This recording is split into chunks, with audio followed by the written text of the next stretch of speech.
Would you mind if I told you the story of a man who's trained over 10,000 dogs in person and millions through his online content and e-courses? A man who's been canceled on the internet and had to hire round-the-clock security for his family while his business was being review bombed with one-star review after one-star review after one-star review. A man who an FBI investigation was opened on only to find nothing. Ladies and gentlemen, welcome to the Black Wolf Brigade.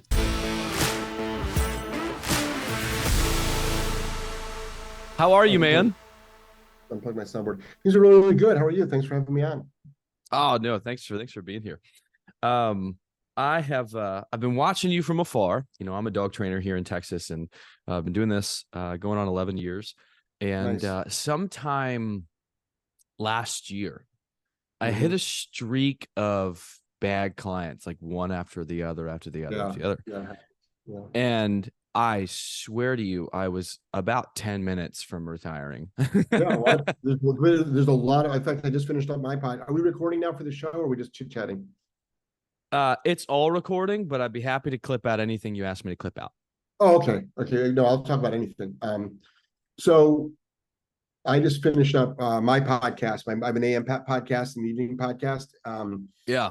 Wake the F up. My morning podcast, I go off on a tangent because Joelle is here not to tell me to shut up.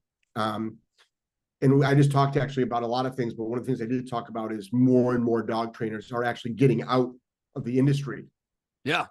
For a lot of reasons, for clients that are not following through, to dogs that are becoming more and more cognitively challenged, more difficult, to huge amount of people because of social media pressure. And we all see that, but I mean, there's some people that are just getting attacked left and right with pickets and nonsense. And, you know, Russell Brand is a typical, goes at a dog trainer. You see, if you haven't seen what's happened to Russell Brand in the last 48 hours, that's because he's speaking the truth. And then what happened with Russell Brand? He's being accused of sexual crimes from 15 to 20 years ago because no kidding. He's been outspoken against the government and COVID and everything else. So now isn't that the exact playbook too? It is. It literally is a playbook, and then comes assassination. So that's just what it is. So and people would hear us saying this and say like, "Oh my gosh, they're bonkers." But it's like you look back, and if we're all being honest here, we're all being adults.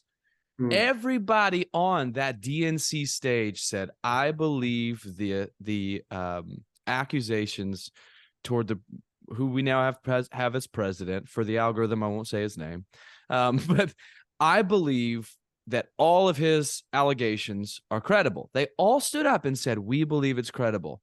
Yep. And then the moment he became the candidate, they just filed right behind him. It's like, well, you either don't believe that. It was politically advantageous speech, or you have absolutely zero morals. And so it's like either one is terrifying, but that's the world we're living in. Yep. I've seen a little bit of it, not to that extent, because I'm just a small fish, you know, but I know exactly what cancel culture is. Happens to me, you know, daily. It's happened to me like ferociously on certain times of my career. And I saw that people came after you because of like a YouTube video.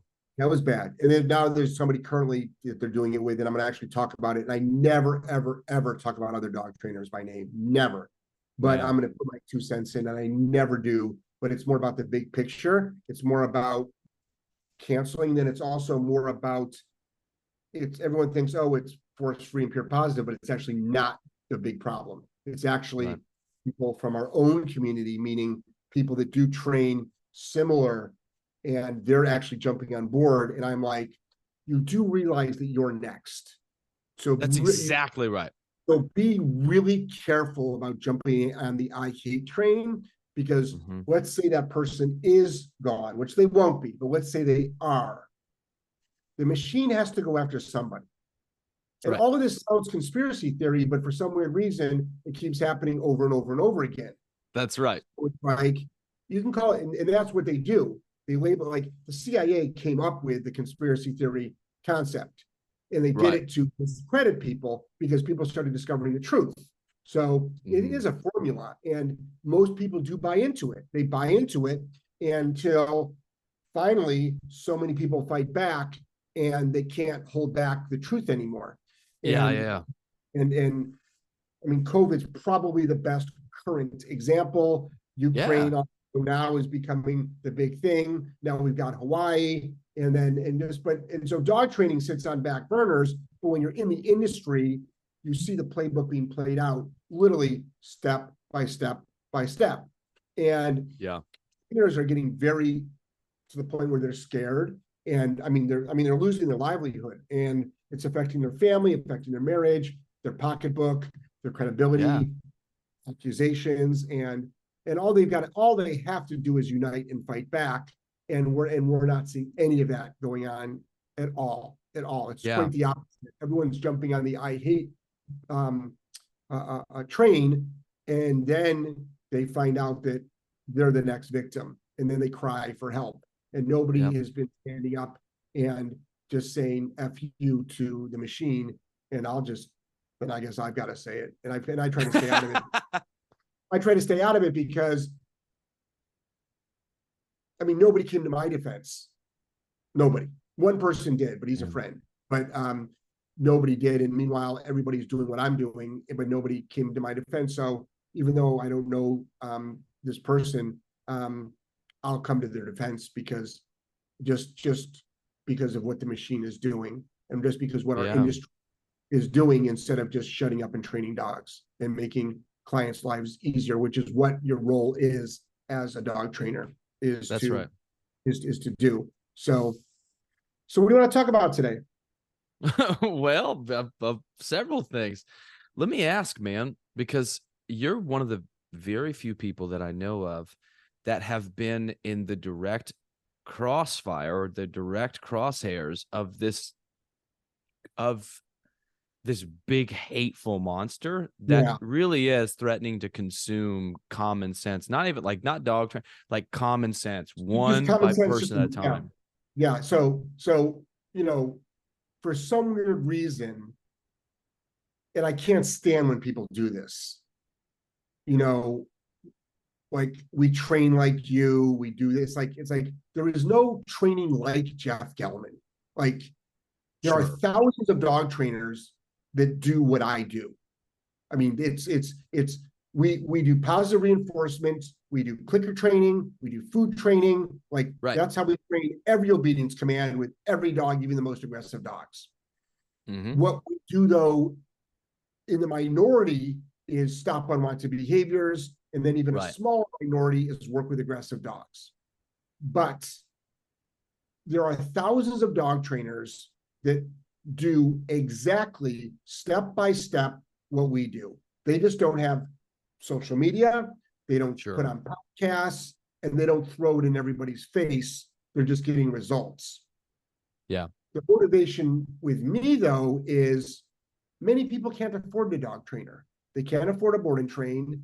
They don't have anyone close by to them with a skill set. And we have this wonderful thing called social media, which is free. And why not just take your skill set and put it out there for everybody to get help? And we've helped tens, if not hundreds of thousands of people. I meet them everywhere I go.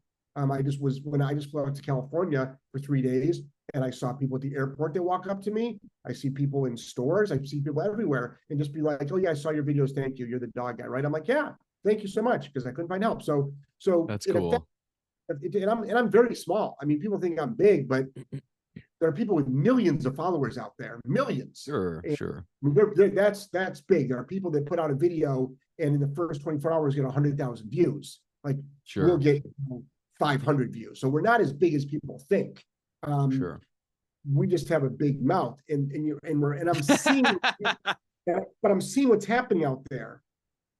There are many people that trained extremely familiar to me, but in order to get the next step, they had to back off from the honest truth. Man.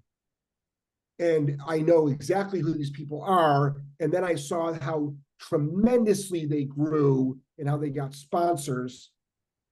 And unfortunately, in public, they say one thing, but in private, they're still doing what they used to do. And I struggle with that concept because it's dishonest. you're deceiving the public of what actually works. And you're falling into the narrative of what's acceptable and not acceptable to society, whether it works or doesn't work, in order to get sponsors, not get as much hate, instead of speaking up for the truth and pushing back. And if more people pushed back, then they would,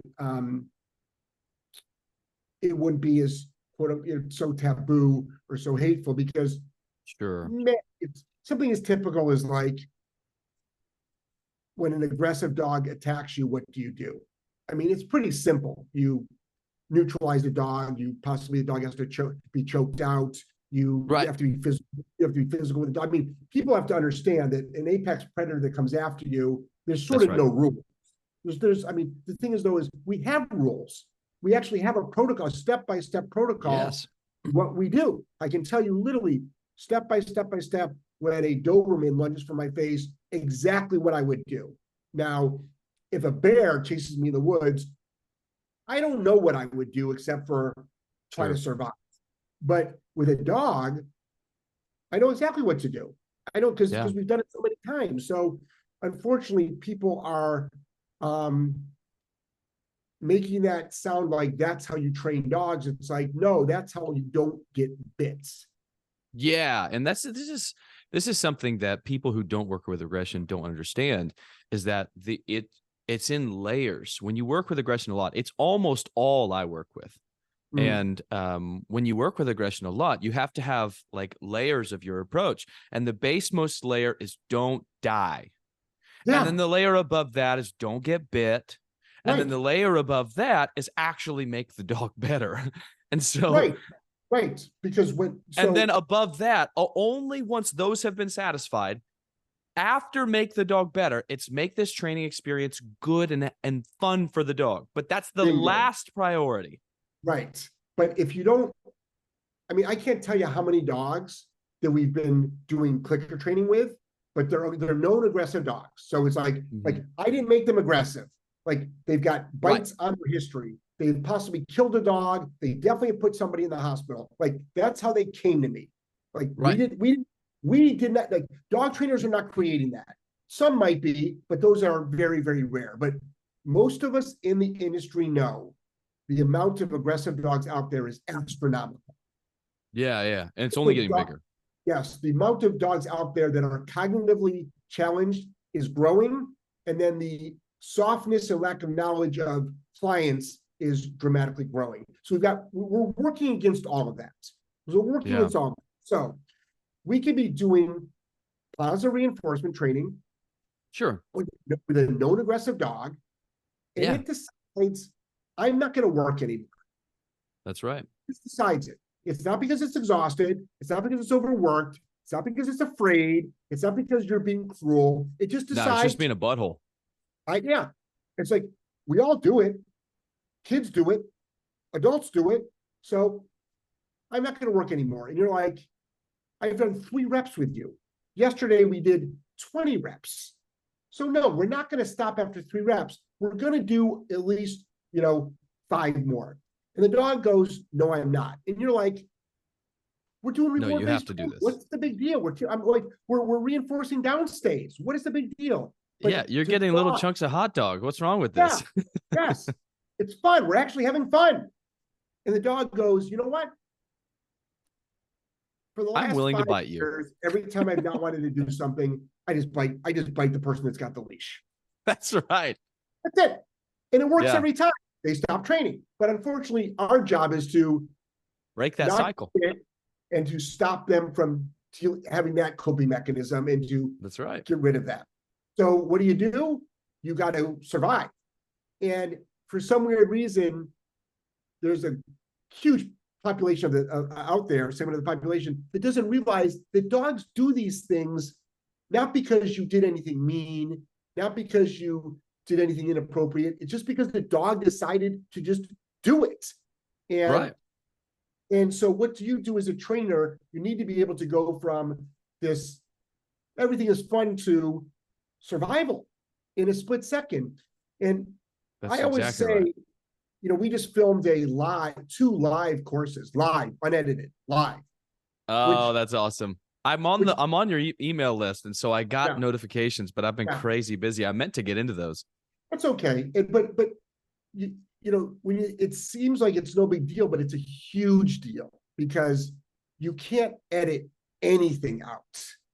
No, Anything you cannot edit you have out. to leave in all of and this is the really crappy thing with dog training, is the Instagram world that we live in today has led us to believe that, like, if you experience a hiccup, you're somehow like a bad trainer or you're doing things wrong. And it's like, no. This is training. We're going to have hiccups. The question is, what the heck do you do when you hit one? When you told the dog to down, stay, and then you walked 30 feet away and the dog pops up into a sit. Right? Or he's in a sit stay and moves to a down. And I tell clients all the time, listen, the fact that the dog's in a sit stay and moves to a down shows me that they're resolved to remain there. That's beautiful. That's wonderful. But the problem is, it's not what I asked for. Right. And I need a dog who's going to listen to my commands, not use their judgment to modify commands I've given them. And so what do you do with a dog who's popped up and they've done hundreds and hundreds, maybe thousands of reps of a down stay, and for whatever reason, they go from a down to a sit? You go grab the leash, you grab it, 1 Mississippi, 2 Mississippi, pop, and you send them to the earth. Why? Yes. Because we're out of education phase now. We're into accountability. They know this very well. They're good at doing it. I love, there's a quote actually that I saw from you recently that I thought was absolutely freaking awesome. And now's a great time to bring it up. Be careful what quotes you quote that I do. Well, I'll take out expletives if I find them. Let me see here. You said dogs are opportunists. They aren't actually born to please us. They do what works for them with the least amount of resistance. Yes. It's so true. And it's like, and some folks will say, well, what's the big deal? It went from a sit to a down. I'm like, well, okay, if you have that attitude, what's the big deal then if the dog runs across the street from a sit? I mean, so it's like breaking a command is breaking a command. Mm-hmm. They just went from one stable command to another stable command and they didn't move. So the safety issue is barely anything. But how about if they decide to, you know, chase your kid that ran by, or break a heel and lunge at a jogger? And so, I mean, most people that walk, like we walk our dogs daily, we walk client dogs daily, and we pass people. So if we're in a crowded downtown city, and the dog is walking next to a heel, and you're walking by people, like when the dog came to me, it couldn't do that. It would have lunged at everybody. Yeah. So we know the dog is capable of walking in a straight line next to you. And if you're on a 4 or 6 foot leash, that dog at any time could go forward, backwards, sideways, or cross over in front of you. And anything but good training and obedience, and even with good training and obedience, just Google dog training competition fails, and you'll see well choreographed routines, it is choreographed, dogs making mistakes. And these are choreographed routines that have been practiced thousands of times. Absolutely. And every day for years. Yeah, for years. Simple things like not going over a jump when it was supposed to go over a jump, not going through a tunnel in agility. And it's like, how many times have you gone through a tunnel? Why did you decide to, you know, not go through the tunnel or put the brakes on? It's not like it's afraid of the tunnel.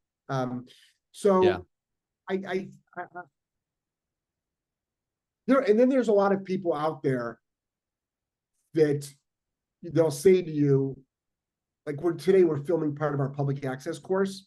So we'll be taking these 2 dogs that are with us that couldn't be taken out of the house, these schnauzers. Yeah. The owners could never even imagine them being out of the house, walking without barking, let alone going to an outdoor cafe, doing a downstay and not responding. So we're going to outdoor cafe, Home Depot, and a bookstore today. And we're going to be filming it for the course. That's awesome. I think most people don't know, or put it this way, most dogs just can't do that. Yeah. They can't. I think Yeah. all I can say is this: 90% of the dogs in our 10 block by 10 block neighborhood, you'll never see out of the house. You Yeah. just won't see them. They'll be in their backyard. They maybe just go out for potty and come back in. The owners don't demand much of them. They can't hold the command for more than a couple seconds if they can even do the command. That's right. Or if They they, run you know, the they have household. to be told to do it 6 times. Yeah, and they might not ever do it because they don't know what it is. And those seem to be your biggest critics, are those that actually can't do it. We find that. So, you know, I mean, it's an interesting industry. It's an interesting industry. And people pretend it's crazy, because in preparation for this conversation, I wanted to go consume as much information as I could. And I've already been watching you from afar for a while. And you actually are a big reason why I started doing board and trains again, because I saw you might not remember this because it was just for you, it was just a Facebook comment, but for me, it was an aha moment. But you did a 2-week board and train with a dog who was, I mean, just really nervous and kind of yappy. And you had like before and after.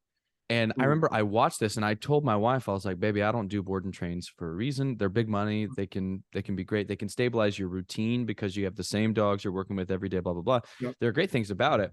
But I don't do it because I don't believe in them anymore, because for years I did board and trains and I would watch the dog go home and then fall apart.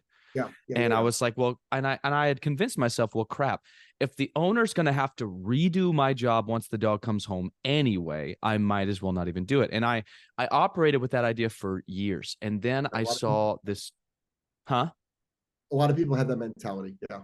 So I watched this before and after of a 2-week board and train of yours. And I was just amazed at the difference. And I laughed and I told my wife, I said, we are playing 2 different games. And she said, what do you mean? And I said, this dude in 2 weeks did more than I used to do in 4.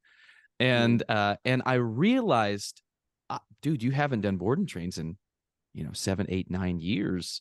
Right. You're a different trainer, because last year when I hit that big streak of like bad clients, and they were awful, man. I was this close. I love what I do, especially, like I said, most of what I do is aggression rehabilitation. So it's extremely rewarding work. You're seeing a dog who could have never accepted people to come into their home, going out in public and liking strangers as a knee-jerk reaction. That's their auto. It's a pretty cool feeling. Yeah. And so I'm this close to giving up and saying, you know what, screw it. And I remember I was walking from the living room or the dining into my bedroom, and I like threw something on the ground. I was like, I hate today. I hate this, XYZ client. And I don't know if I want to train dogs anymore. And I went in my room, I slammed the door, and I was so livid. And this is like the third. How old are you, Chris? How old are you? 28. Yeah. So I was like, I don't know if I want to freaking do this anymore. But here's one of the problems, Jeff. I was born about 108 years old, man. Yeah. So I'm an old soul, and this operating in the current environment, the kind of trainer I am, is not easy. And don't get me wrong, I'm not a super forceful guy by any stretch, and it would be relatively hard for someone to like distort it into me being a forceful guy. But I'm still not one of these, force-free cookie pushers. And so anyway, I was like, I don't know if I want to freaking do this anymore. And then I saw that 2 weeks before and after, and I was like, wait, we're playing 2 different freaking games. And I realized it had been years and years since I'd done a board and train. I'm a different guy. And this year, after that streak of bad clients, I was like, you know what? This is the year I'm going to learn just as much as possible. And so I have a phrase, eat dirt and win. And so I just put my head down and worked like a madman. And so I went back to all the books that I had bought years ago for dog training, because there was a time where I loaded up and I just read all of them. And so I read all the way through Keeler, because I remember a long time ago, I got Keeler off a shelf, and I did what everybody does. I went straight to the problem solving section, saw where he said to hit the dog with a wooden dowel, and I went, nope. Close the book and put it back. Everybody always goes to the worst part of the Keeler book, and then they generalize Keeler. Yeah. Yeah, they go, that guy's a psychopath. And so then Mark from Canine Command, who was on the show last week, I saw Mark and just some of the stuff that he's put on Facebook, and he's an old school trainer, and he does a lot of Keeler stuff, and he was talking about how, like, with the dog training industry today, he said a lot of you haven't read the early texts, and it shows. And I knew exactly what he was talking about immediately. I was like, that dude's talking about Keeler, isn't he? And so I like begrudgingly grabbed it off the shelf and started to read it. And what I realized is one of the very few things in the book I disagree with is the Tao. One of the very few things in the book I disagree with is he does throw chains. Now, obviously, he's not going to hurt the dog with the throw chains. It's a matter of creating touch from distance. So we can do that with e-collars today. But that said, that's like the only thing I disagreed with. And I found the rest of the book I loved. And I was like, well, crap, what else did I get wrong? So I just read everything possible. So this year I've learned gun dog training, like training dogs for hunting, and like it's pretty impressive stuff. Yeah. It's amazing. But what I found is every different interdiscipline of dog training, I found a nugget where they were freaking genius. Yeah. And that I hadn't thought of. And so I was like, you know what? This year I learned a lot. I'm going to try board and trains again. And you know what, man? It freaking worked. Like, and it was working very well. And the first dog I had, he was just this out of control golden retriever, being an out of control golden retriever. Right. You know how they are. And just being this really freaking happy to be alive opportunist, And by the end, I mean, he was flawless, man. I mean, he had an instantaneous down in motion almost from a sprint. Right. And so from that, I got this big confidence boost. I was like, oh crap, I can freaking do this. And you and Mark from Canine Command and the gentleman from LW Canine across the pond and a few others were instrumental for me. And so I start looking deeper into your lives, and I find that, like, the internet either loves you or hates you. Yeah. Like, nobody's in the middle. Well, I would hope not, because I put out enough information for folks to make a decision. So that's I don't huge. Mind, I'm not surprised. And put it this way, I could be much bigger if I calm down. Probably. I could be much bigger if I kept certain feelings to myself. I could be much bigger if I sugarcoated things. But that's not how you're wired. But I'm not wired that way. And I think they're being deceptive to the marketplace, deceptive to which are the clients. And, what I always tell people is, if you're getting all these bad clients, Chris, I'd be like, well, there's a lot of bad clients. What's your messaging? You're the one taking them. Like, you're the one. Sure. You're the one saying yes. So you're the one that's saying yes, because and we're actually making a video on the go home session of these schnauzers, which is going to be invaluable to a lot of people, but especially trainers, because I think the biggest weakness of most trainers is how they communicate the information to the client that has a limited skill set. And that's why so many dogs are failing at clients' homes, as well as they didn't pre-screen the client before there was any transaction made. And it's not that I'm afraid of the client failing. I just don't want to waste their time or money, because they're just going to go back to square one. And I can care less about ratings at all. So, we want the owner to win. And if I don't think the owner is going to win, what's the point of taking the dog on? Agreed. Especially once you're established. At the beginning, you should take every dog possible because you need the experience. But I think there's definitely a missing huge opportunity for better owner learning and better teaching. And that's why trainers need to focus a lot on their human skills and on their teaching skills, and not talk to clients like you would talk to a fellow dog trainer, because that's not the language that they speak. So you need to be able to learn how to speak their language. So I love boarding trains. I personally love boarding trains. And there's many people that are against them. They're like, oh, the client needs to be there. And I'm like, well, when you're dealing with a nervous, fearful, aggressive shut down dog, Right. they've been living with a client for X amount of years, it's actually better to get the dog out of the client's house.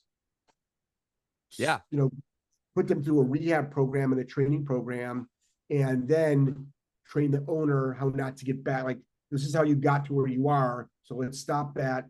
And Let's now not be there.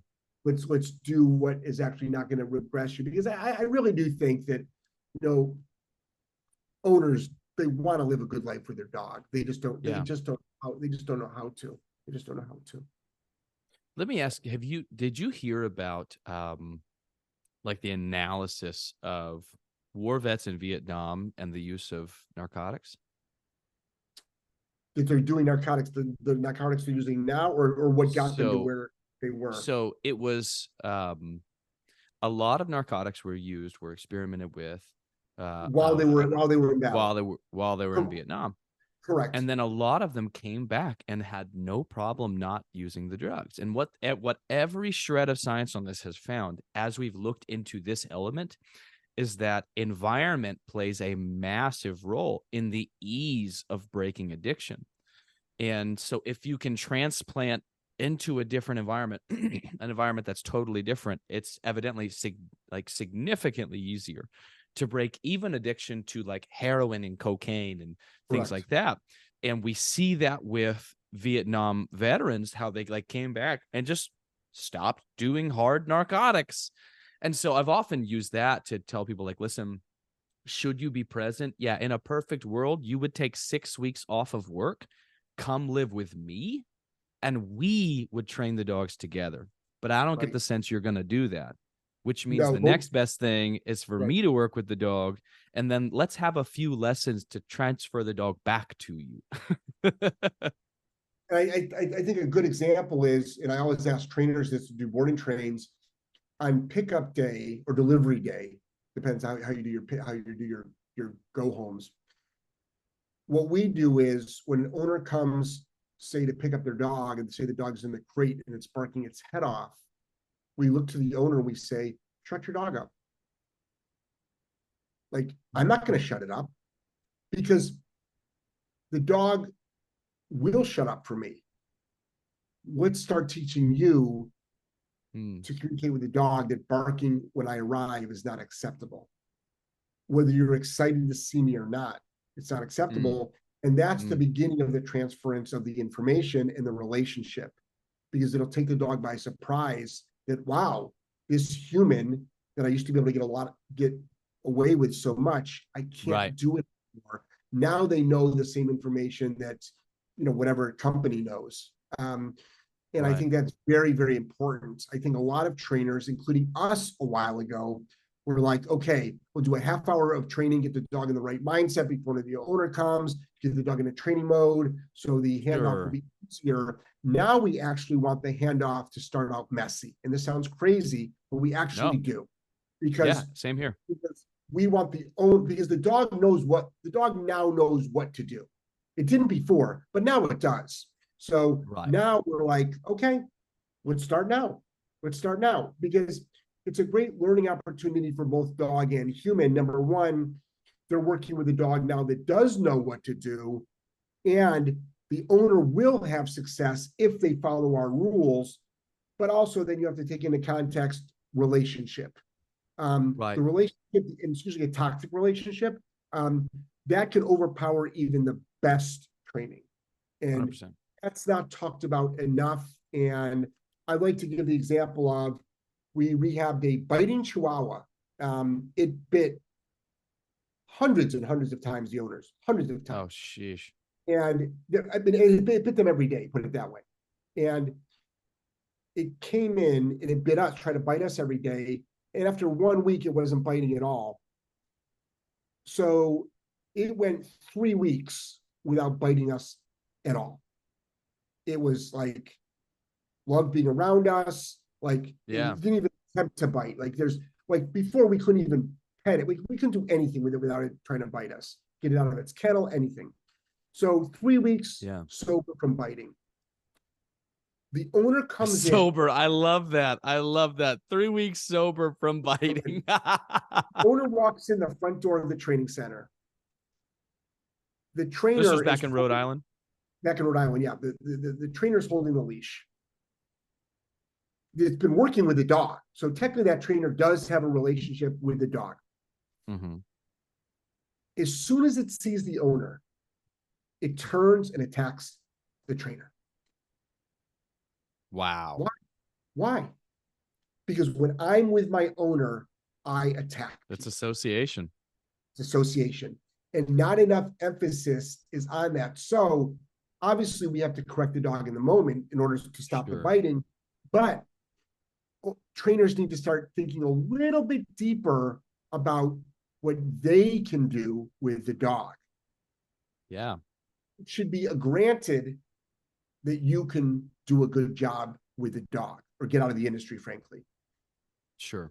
It's more about empowering the owner now to be able to do the same thing, because the dog's living with somebody that's like, this is how I behave when I'm with my owner. I resource guard my owner. I rush the front door. It's like, dog doesn't rush the front door at our place. Dog doesn't guard us. Dog isn't leash reactive. But for some reason, which we know what the reason is, it's as simple as this: the dog feels like it can do those things. And I think a lot of trainers will overcomplicate it by getting, technical, and they want to sound smart, and they want to do this, and they want to do this. It's as simple as the dog thinks it can get away with it. It's as simple as that. And so educate the dog that it's not allowed to get away with it. Train the dog what you want it to do. And that's pretty much dog training for you. Yeah. I don't know. You're savvy into business. I've noticed that your personal brand shifts the business direction. And I don't know if you know who Alex Hormozi is. You probably do at this point. Yeah. Right? Yeah.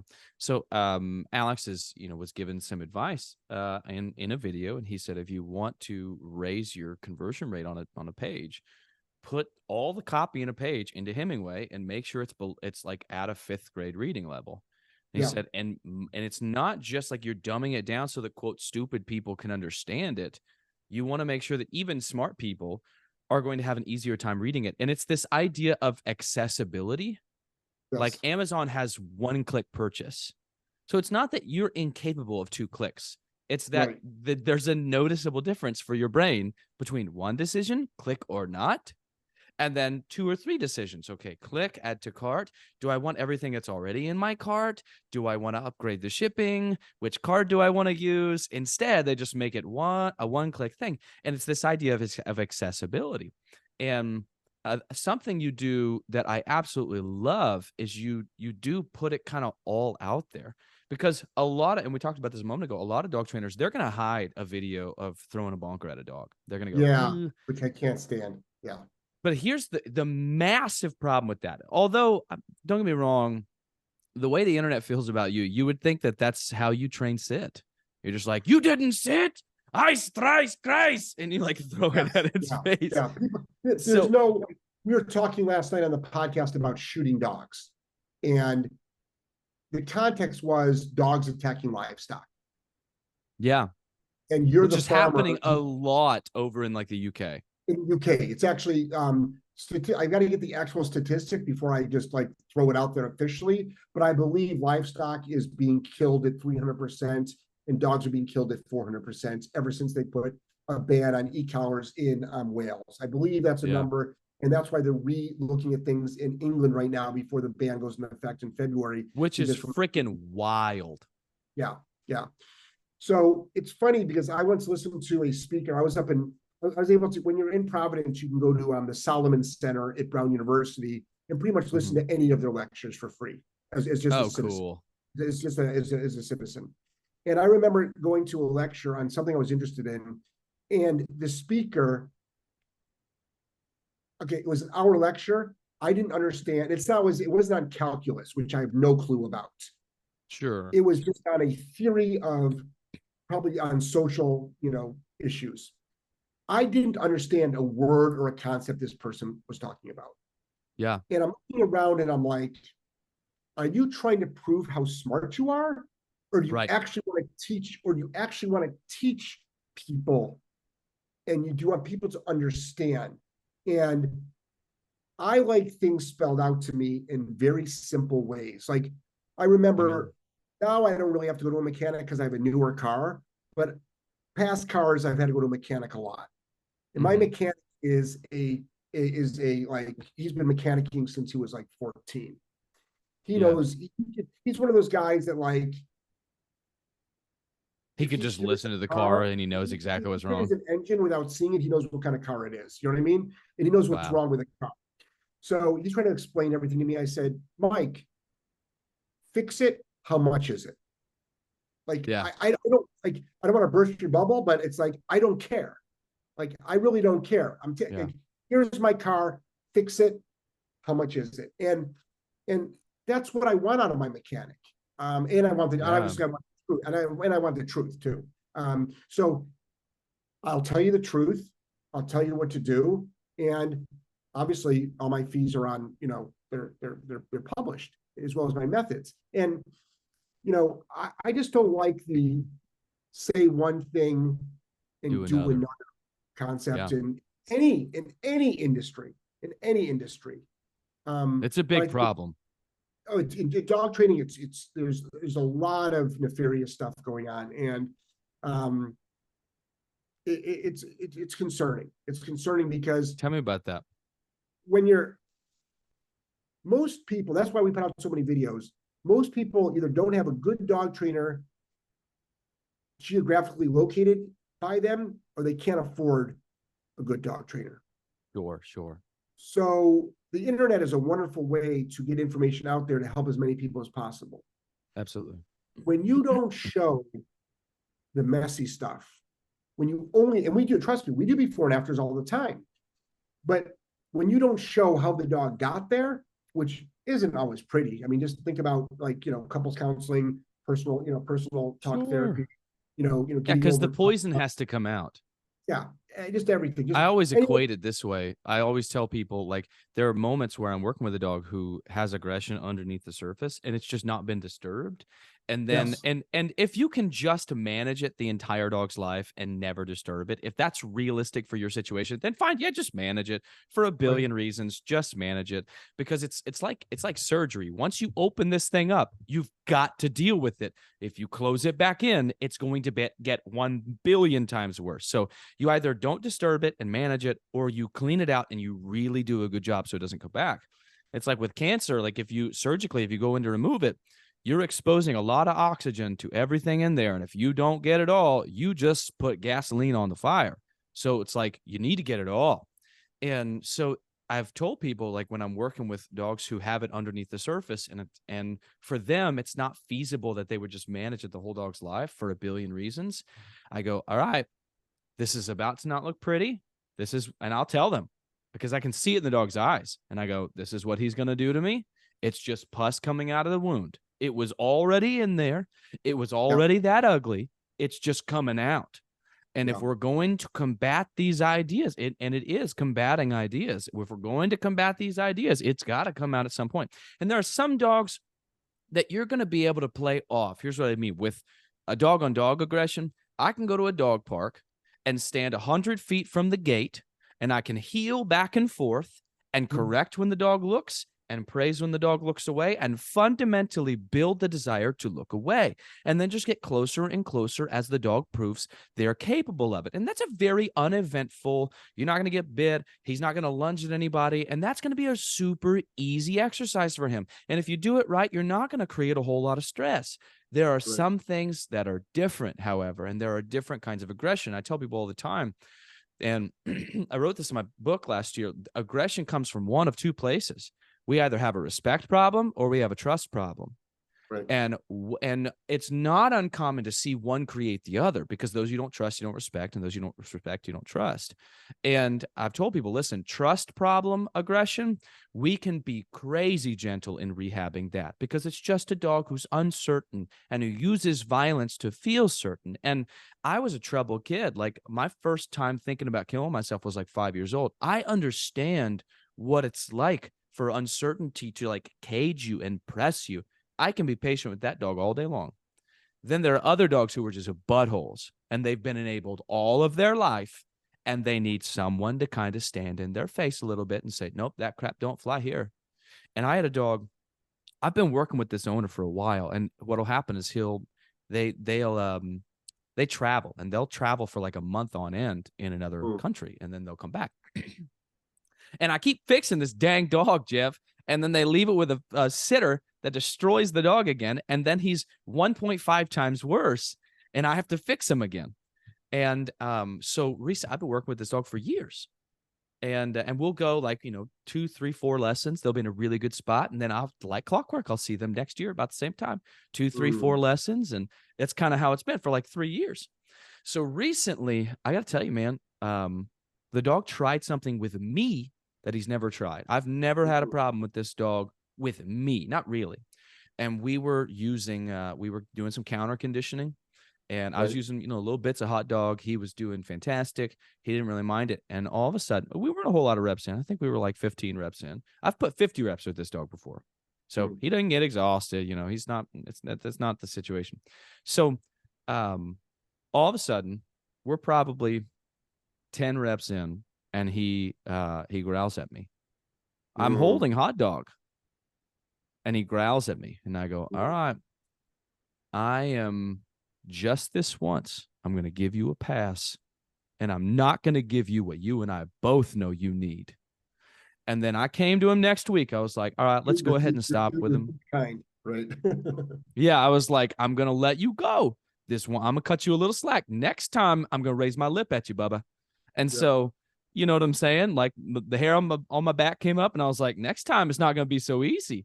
So I was like, you know what, Greg, let's go ahead and give him a break. It was at the end of the training session anyway. I didn't have time to stay there and see it through. And I didn't want to start it and not follow through because I'm going to make it worse. I was like, let's just go ahead and stop. I'm like 10 minutes over anyway. Let's stop, and we'll just, we'll keep going next week. Yeah. Next week, we've got him in the truck, and the owner wanted to work on pulling into his property. They go by this fence where these dogs, run to the fence and they bark. And his dogs, they get to the glass on his truck and they bark like wild. And so I was like, hey, so I just want you to show me what happens, and then I'll do something. But I need to see the extent of this. And so, So we drive up, and we don't even get all the way there. And I say, go ahead and stop. He's already keyed up. And I took his leash and I popped it to correct him. And then he growled at me. He paused, locked-eyed, and he growled. And I said, not this time. So I get out of the truck and I go back and I open the door and I grab the leash, and he growls at me. And I kind of rip that guy out of the truck. Yep. And it's because, no. You cannot believe this is an advantageous thing. I rip this guy out of the truck, and he lunges at me, and I hold him in the air. And I keep his front legs off of the ground so that he doesn't have an advantage to come at me. And the millisecond he stops trying to bite me, I lower him back to the ground, and he didn't try to bite me ever again.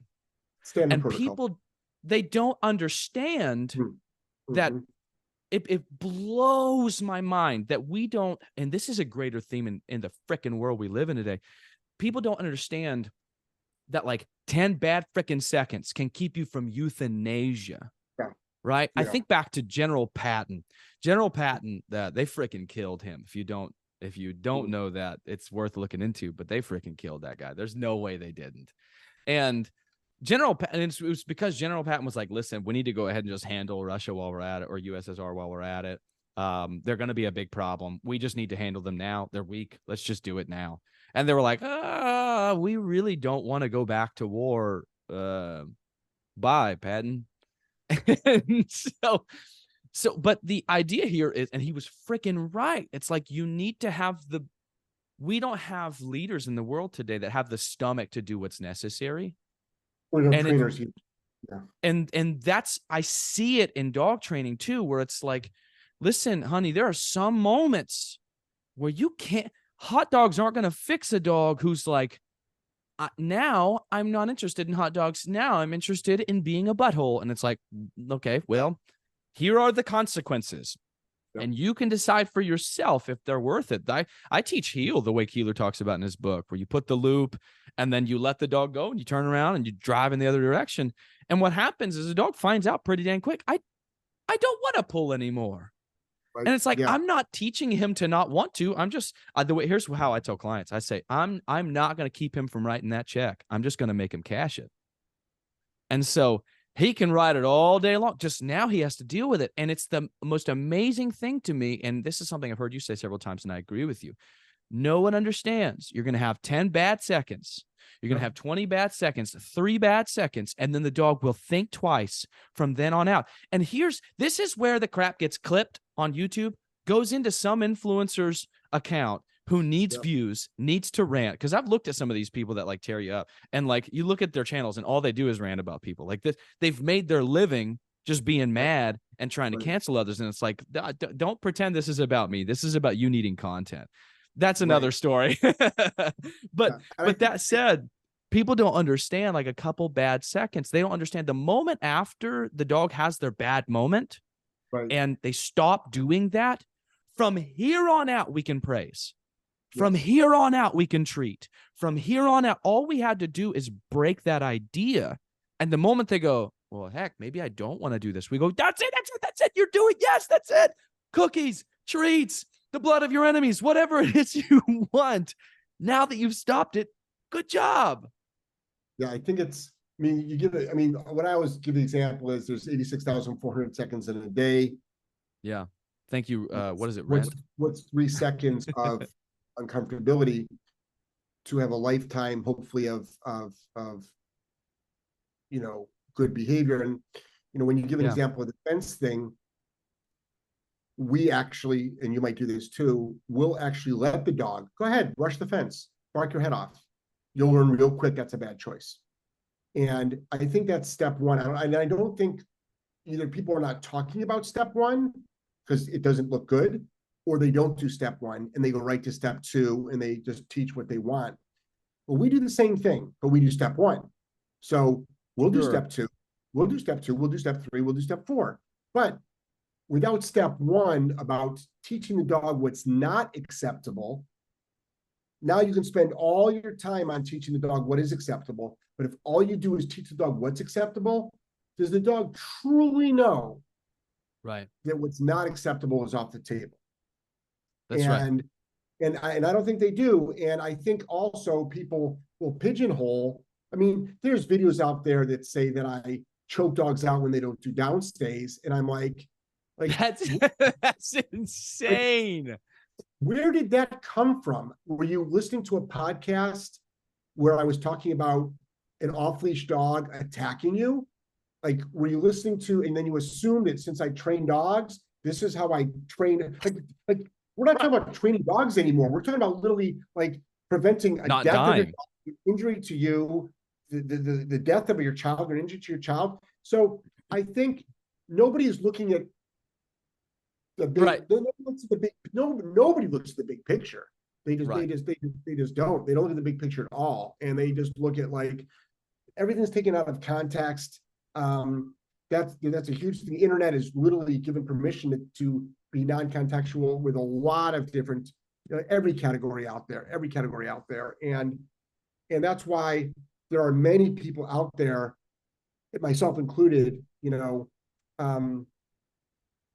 they won't do they'll only do long form interviews. They won't do sound bites because they know sound bites are taken out of context. They get clipped. Yep. And there's people that will record themselves giving an interview of somebody else because if it does get chopped up, they can be like, well, let me show you the actual video. I've got the actual long format video here. And they learn the hard way.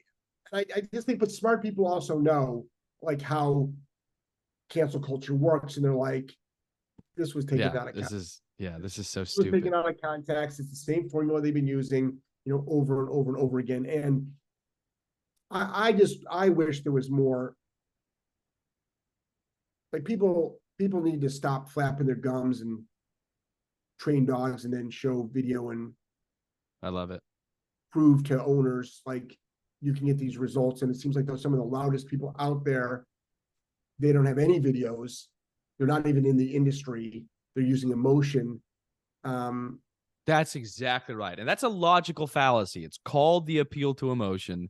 It's Yeah. literally a logical fallacy, but no one thinks about it. The other one I see a lot is the argument from authority. So just saying that just because this institution says aversives aren't necessary or they're bad or whatever, just because this institution says it, which, by the way, is not really a dog training institution. If we're being honest, it's a veterinary institution, right? So that said, just because this, and so like this institution says it's not necessary, which means because of how knowledgeable they are, if you disagree, you think you're smarter than them. And it's like, oh, just save it. I train dogs. And you know what? I had someone, they posited, I don't even know who they are. They came to my, like my Google listing or whatever for my local business. And they commented like, all his reviews are fake. And so I had like a short, like 2-week season where I kept taking before and after footage and going, somebody better tell this dog that that I'm bad at what I do. They better tell this dog to stop getting better because I don't know what I'm doing. Because this dog seems to not have gotten the memo. It's common that people don't, I mean, people still think our video testimonials are not real people. Our reviews are fake. Our ironically, every 1-star review which is out there about us, those are actually fake. Those are actually people that have never gone to us. They just don't like us. We've never even met these people before. And the thing is, after 300 seminars, 20 years in business, I think our track record stands for itself. And that doesn't mean we don't have disappointed clients. Every industry does, every business does. But there's also professional complainers out there, and nothing is good enough for them. 100%. And I think that we're I mean, when our FBI, Department of Justice, IRS can all of a sudden do what they're doing now, that's terrifying. To the American people, you're going to believe what some veterinary organization has to say when the powers can go up much, much higher than that. You're going to believe what a executive director of a shelter who is an appointed person who can't actually train dogs. They might have good admin skills, but they actually can't train a dog. You're going to believe what they have to say. But for some reason, the people that are doing the actual work with the actual results, with a track record, no matter where they went to school, if they even went to school, which I did not, you're going to discount dozens or more years of success. And to me, I'm more interested in your success record than how you learned something. Yeah, or the letters behind your name, or which is common. And it's a common, I think it's a common argument for folks like me to say, who cares what kind of letters you have to your name? But I think I'm being a little bit hypocritical when I say that, because that same argument is used against me, saying he has no letters after his name. And I've been very public about why I have no letters after my name, because I'd have to lie to get letters after my name. And not even, and let's be real, it's not even just that. I didn't need the letters. You needed the institution, and that's fine. But I didn't. To pass the test, I would have to lie. I see what you're saying. I would have to answer questions that I know would get me a passing grade, but I don't believe in the answer. And I won't break my ethical code to get something. There are degree, collectors. They just go from degree to degree to, it's like professional students. Right. Like, it's like, great, but you're still working a minimum wage job, or you have no job at all, and you're living off of college grants. And then what do you do? What do you do? It's almost like people that have been in politics all their life, never operated or owned their own business, making decisions that affect business owners. So there's a lot going on in the industry, but this is what's really cool. What I like about this industry is there's one matrix, meaning there's one measuring stick. Results. That's right. Result. Can you or can you not get results? Anything but that just doesn't matter. Yeah, yeah, you can literally just light that on fire and chuck it in the trash, because I have I know of a gentleman, he works for me, and as the effects of like COVID spending and stuff have really hit the industry, we've slowed down a bit. I'm sure like a lot of people have. But he's got several, psychology college credits under his belt. And there are times where I'm teaching him something and I say, so this is kind of how it works. And he goes, yeah, it's called XYZ. But he has no clue how to use it for dog training. I didn't know that concept, and I didn't read it in a psychology book. I just learned it from doing my job. And there are things that I've learned that both the Lord has taught me in prayer and that I've just learned from doing the job, that I find out later on when I get like a handbook on XYZ topic, that this is actually a standard thing, that like people do this. And I go, oh yeah, that's exactly what I do. I didn't know that was in books. You know what I mean? But it's because you naturally found out what worked for this dog or that dog. And especially if you work with a lot of aggression like I do, like you learn what gets you bit and what doesn't get you bit. And you learn that kind of fast because you don't like getting bit. Yeah, it's the same. I mean, a good example is before I knew what cognitive behavioral therapy, CBT, was, we were doing it. And then I finally found a book, CBT for Dummies, and I read it. And I was like, I've been doing this for years. Or BAT protocols, which are very extensive and long and with limited results. But I'm like, we sort of do the same thing. We just do it really quick and really effective. Because I give more credibility to dogs than maybe others do, that they're actually capable of learning this stuff. But the issue is nobody wants to push them over a threshold. And we excel at, once you know your baseline obedience, it's almost your obligation to work a dog above threshold, because once they go outside, above threshold instantly kicks in. And if your dog doesn't know how to handle working above, look at us as humans. How many people, I've been sober for over 30 years. Man, congratulations. Thank you. I've never ever, and I was heavily into huh? as a youth. And I've never thought about ever. And I've had a lot of shit thrown in my life. I've been through a couple of divorces. I've dealt with, the business up and downs, the entrepreneurship roller coaster. I've dealt with like difficult decisions with whether it's, family life, my person, myself, business, the media, just dealing with stuff. And not once have I ever thought about regressing. Unfortunately, though, dogs are not like that. And then also most people, COVID destroyed people. COVID, more people regressed with their alcohol and drugs, or started alcohol and drugs. More people committed suicide. More people, lost their jobs. More businesses closed down. More of everything happened. And we took a portion of our business. It was our daycare business that actually took the biggest hit, because everybody was home and they didn't need daycare as much. But once they realized they were going to be home for a while, now they wanted daycare because their untrained dogs were driving them crazy. But and we never actually started daycare back up. But I think good for you. It's like there's always going to be a need for what we do. How we deliver that, though, is why we're really big now on remote, is on online classes. So great thing that did come out of COVID was online learning, and just across the board. Across the board. People are. All our kids were going to school online. You know what I mean? Right. So so just online.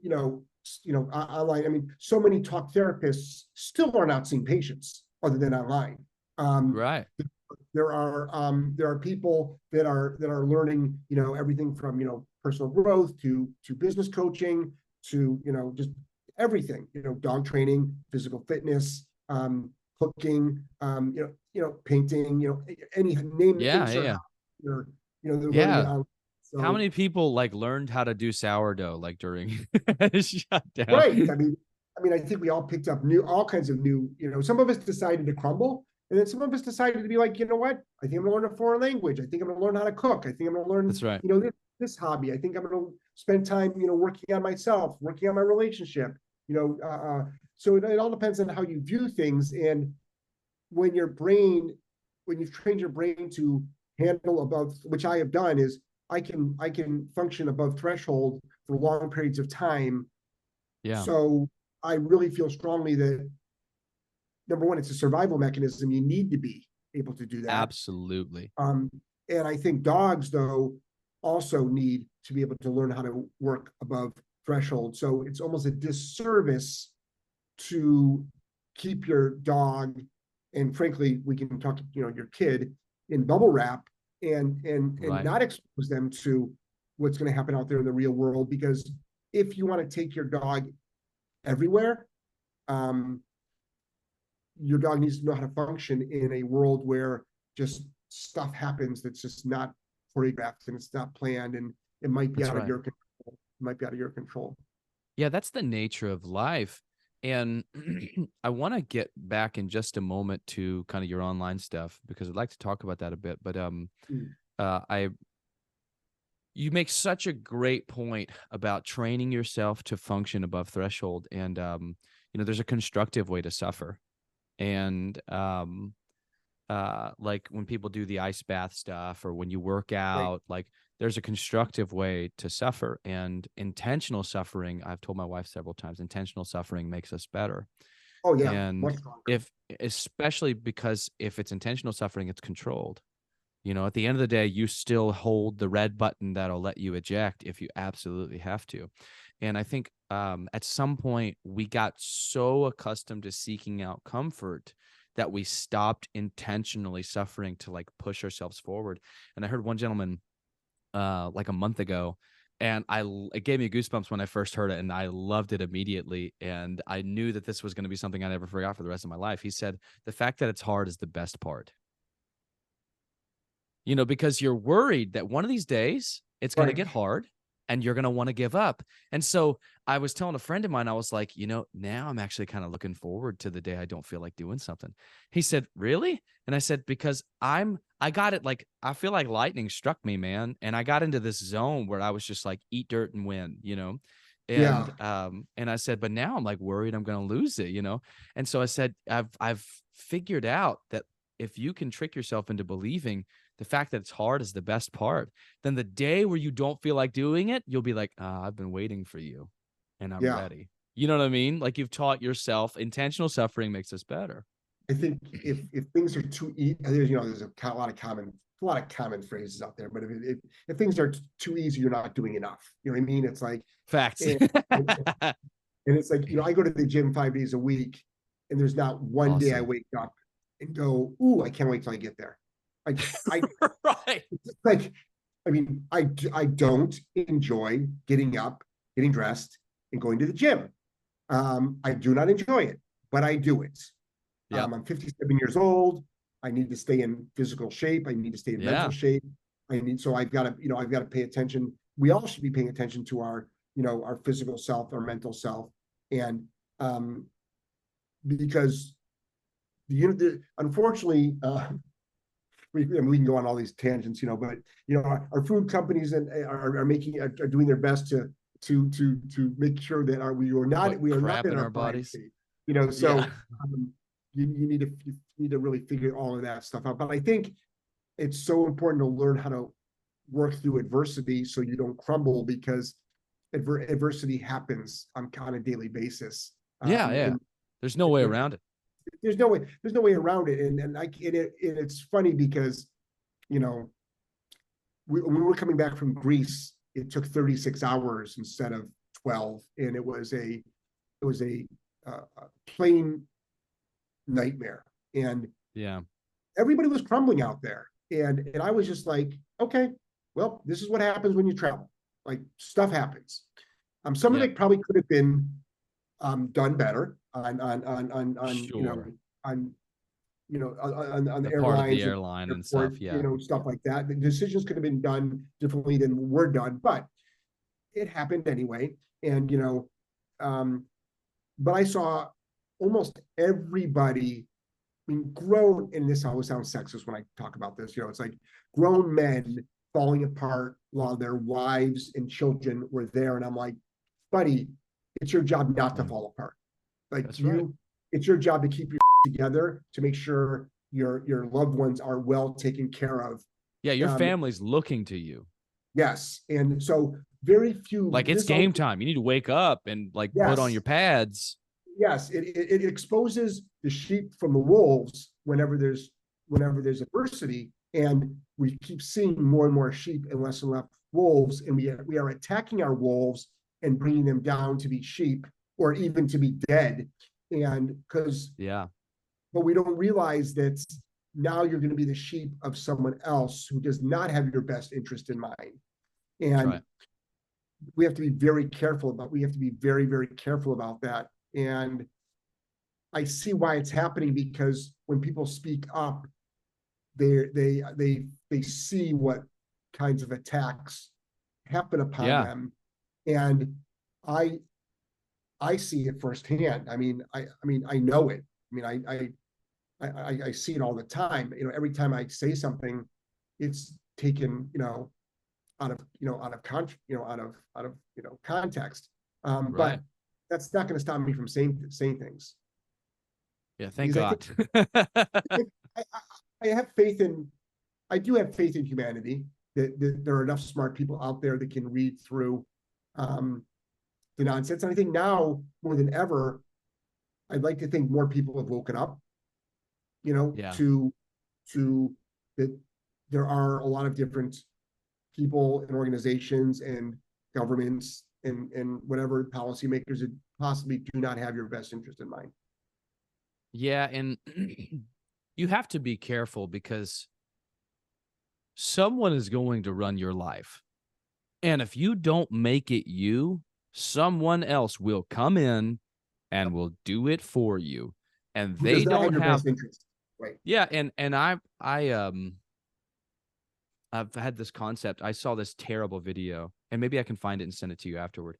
Saw this terrible video. This woman, and it gave me goosebumps and made me angry, and it made me fearful. It made me want to cry. It was terrible. This woman was like, she had her kid in her stroller, and maybe you saw it, because it went semi-viral. Had her kid in her stroller and was putting things into her car. And then the wind blows the stroller, and it's heading, Jeff, toward a highway. And I'll put it gently, she's bigger than she should be. Yep. And she tries to run over, and 2 steps, and she falls flat on her face.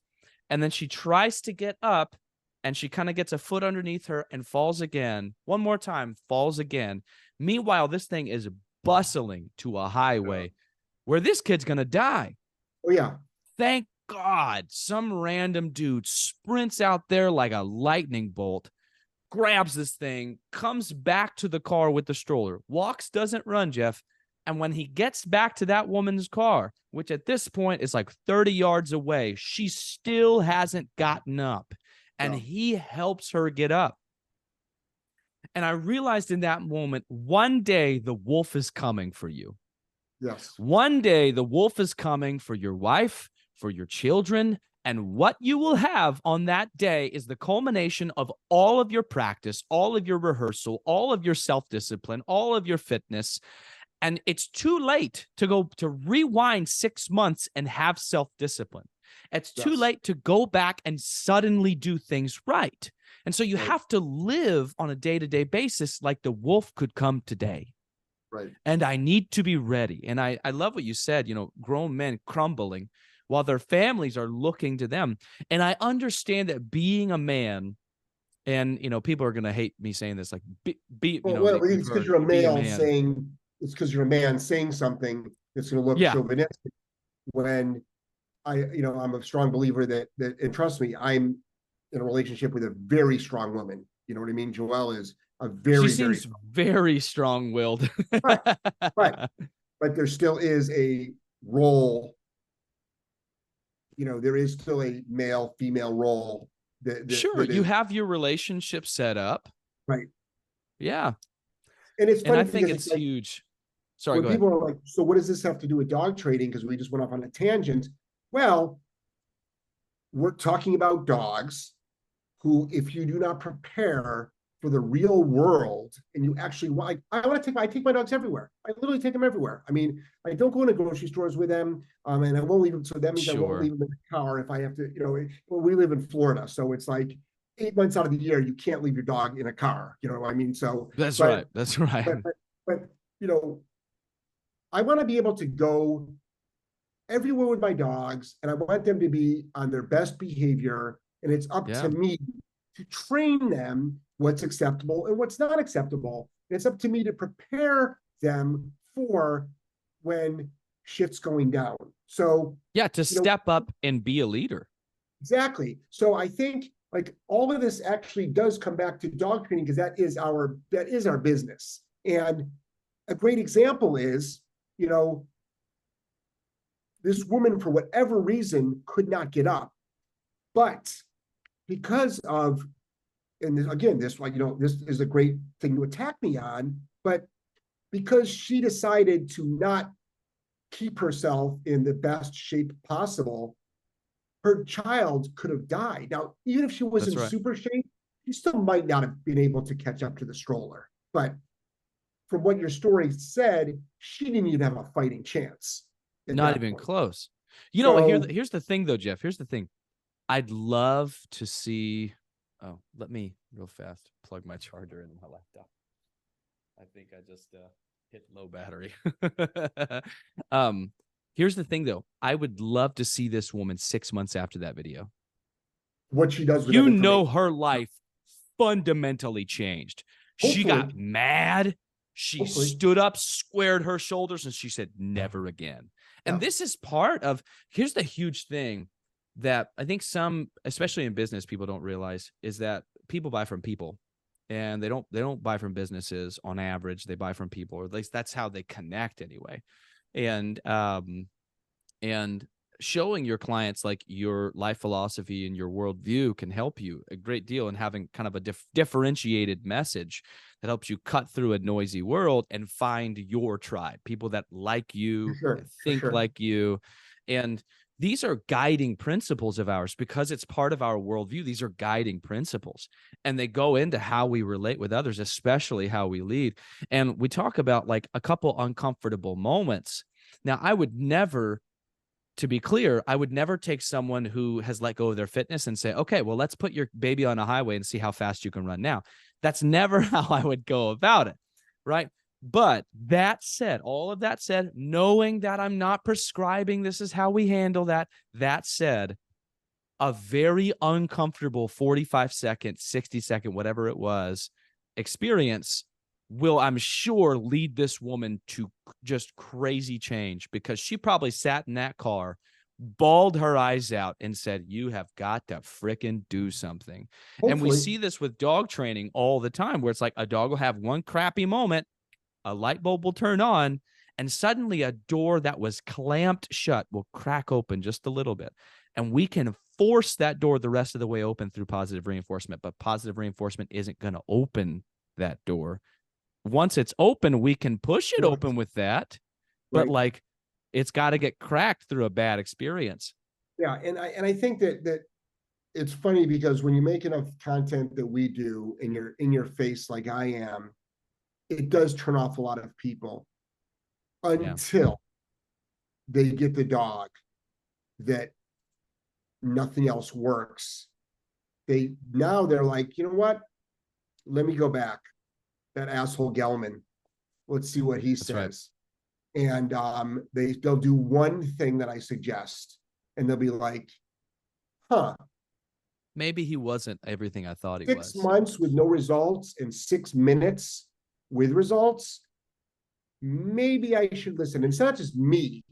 Many, many, many, many trainers can share the exact same story. Like I said, this is not Jeff. It's not about Jeff Gellman. It's about talking about, technically what real dog training is, which is sharing both sides of the conversation. And absolutely, I think that, I see a lot of things getting worse, but I also like to see more eyes that are being opened up. But it's just all the arguing and the canceling, and There's people that are not even in the industry throwing in their opinions about their personal dogs. We just put out a video on, we have a Cocker Spaniel who has a lot of bites to its immediate family members, to like a lot of bites. And that's bad. Your personal dog shouldn't be biting you. I mean, if your dog doesn't like strangers coming in and like, that's not acceptable either, but okay, put your dog in its kennel, like don't let it meet people, but you can't be getting bit by your own personal dog. But I make a living helping those dogs, but still, I feel pretty, I'm not living with a dog that is gonna bite me if I try to pet it. So this dog gets on its back, shows its belly. You can start rubbing its belly, but then it bites you. Or if you reach in, it just bites you instantly. So if you pay attention to the dog and not to your own selfish needs, you'll realize that this dog is like, it's going to bite you. This is what I did my morning show on this morning, actually, just before I got on with you. And everyone loves to chime in. Well, I can rub my dog's belly whenever I want. And I'm like, so can I. Like, literally, I mean, I've got anybody can rub his belly. Anybody. He won't bite them. Big deal. You're like, I didn't create this problem. I'm not talking about my dog, and I'm glad that you can rub your dog's belly. You don't need this video, but there are people out there who have dogs. That's sort of like, how to get around the house in a wheelchair. Like, I'm not in a wheelchair. They didn't make that video for me. They made videos for people that are in a wheelchair. But guess what, though? One day, I might be in a wheelchair. So I shouldn't. And that video will be waiting for me. So I shouldn't burn my bridge on this by insulting it, putting it down, calling it stupid, when I actually might need that. And that doesn't mean I'm disabled, but I could have just broken my leg. I could have just, I mean, there's a lot of reasons why people use wheelchairs. And some of them use them on a temporary basis. Some of them use them on a long-term basis. And discount the fact that we don't need wheelchair accessible, vehicles, rooms, entrances, how houses are built and how public facilities are built and even private facilities are built. I think it's ridiculous to discount the fact that just because it doesn't affect your life, it won't affect someone else's life. And it's the same thing with dog training. And anyway, I love that you point out the intricacies, because it might sound like you've gone off on something, but I love that you point out the intricacies. I love that you point out the intricacies of, like, you don't understand, if someone's wheelchair bound, they need a different kind of car. The doors have to be wider. They need a bigger space at the restaurant so that they can wheel the chair in, blah, blah, blah, blah, blah. It's like, this is what people don't understand. Like, every dog's rehab journey is a little different, and every dog's just a little bit different. And while we may have protocols of like how we approach certain things and standard exercises that we go through in every case, every dog reacts subtly differently. And there are a million equations going on in your dog trainer. If they're a good dog trainer, there are a million equations going on in their head at all times where they can subtly do, I mean, something as small as when you're working on teaching your dog to kennel. And you do this I think in your Green Graduate program, when you're working on getting your dog to kennel, moving literally on the other side of the door, just so you can disrupt the pattern to teach them to do it in a different way. It's a very subtle detail, but these are intricacies that make our dogs more reliable. And they're also the intricacies. Who is it? Chris Voss. He wrote Never Split the Difference. Have you read that? Incredible book. He was an FBI negotiator. Negotiator, awesome dude. But he talks about the unknown unknowns, what they call the black swans. And there are unknown unknowns. What kind of things do we not know that we don't know?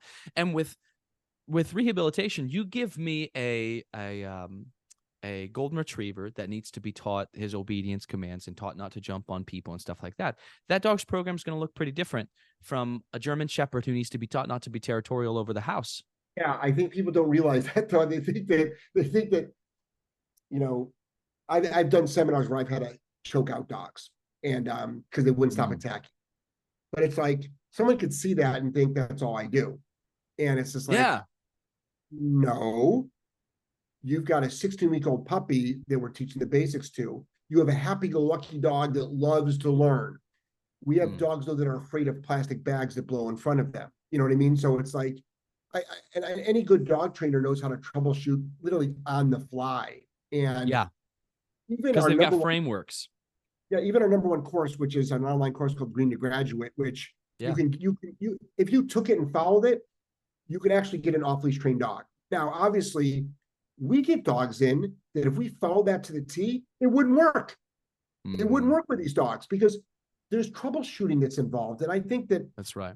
people are not understanding the concept that we don't train every dog the same, but we do train every dog the same as far as I'm going to reward what I want. I'm going to apply a punisher to what I don't want. I'm going to raise up your confidence. I'm going to eliminate fears. And I'm going to make sure you eat a proper diet and getting exercise, yada, yada, yada. Yeah. But there's always troubleshooting. And it's an interesting industry, but maybe it's applying this in all industries, but I think dog training probably, I mean, I'm finding it just a very toxic space these days. It's difficult. I might be contributing to some of it, I mean, I could be because I rant a lot and I yell and scream a lot. And you know what though, man, it's so akin to parenting. I think that's why it's so hard. Because I think there's a humanization of the dog. Yeah. Yeah. And so it's like, it's so akin to how do you raise your kids? Because you and I both know you take good dog training knowledge and apply it to a kid, you will have that kid whipped into shape. It's a bad way to say it, but like doing their homework, being kind, you know what I'm saying? Thinking twice about their decisions, thinking through emotions. You apply this to your kids. Like my wife, we were at my 10-year high school reunion, not to make you feel old. I just attended my 10-year, but if we were at my 10-year high school reunion, just I would be on my 40th, I guess. Your 40th? That's wild. I tell people all the time, I'll talk, and I actually said this at the high school reunion. I told someone, I was like, I have a friend who was a Dallas Police Department cop for 30 years, and I paused and I go, yeah, I have old friends, Yeah.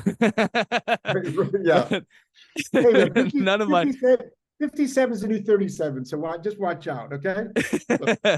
Well, no, it was just a weird thing because I don't consider these people old by any stretch. No. But I realized as I was talking, my friend, he was a DPD cop for 10 years, and all of us at this 10-year reunion, like I was doing dog training in high school, and so like I've been doing this going on 11 years, and so like I am like one of the only people that's got 10 years in an industry. Everybody else said, like, I've been in this 4 years, I've been in this 3 years, I've been in this 6 years. So for me to say, he was a DPD, he was past tense, a DPD cop for 30 years. It's like, I realize how crazy that sounds. I just said he's just like my friend. Right. My friends are not my age. I have a hard time making friends in my age bracket because of the way some of you guys freaking think. But we were at our high school reunion, and my wife, she was talking about the kids, and at some point she tells somebody, oh, he's incredible with her daughter, he's immaculate.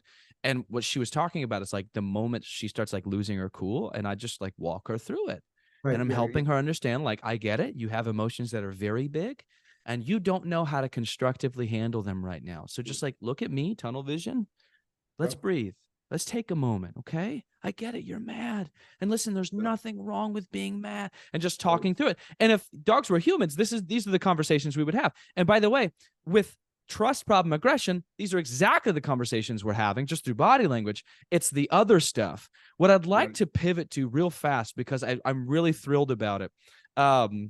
I like to rapid fire just a couple people and find out just where you fall in like business Instagram, business TikTok, business Facebook Reels world. Yeah. So you tell me just like what you think about these people, okay? For sure. Just like a couple words. Tony Robbins. I think he's great. He's one of the OGs. Okay. I figured a few of these would be like, yeah, he totally knows about them. Gary V. I'm a big fan of. I've been watching Gary V before anybody. Well, some people knew about him, but I think he had 30,000 fans on social media. Yeah. No way. I've been following him for like wine library days. not quite wine library days, but a good 11, 12 years. Yeah. That's awesome. That's awesome. Alex Hormozy, obviously. Layla Hormozy, probably because of him. Yep. Russell Brunson.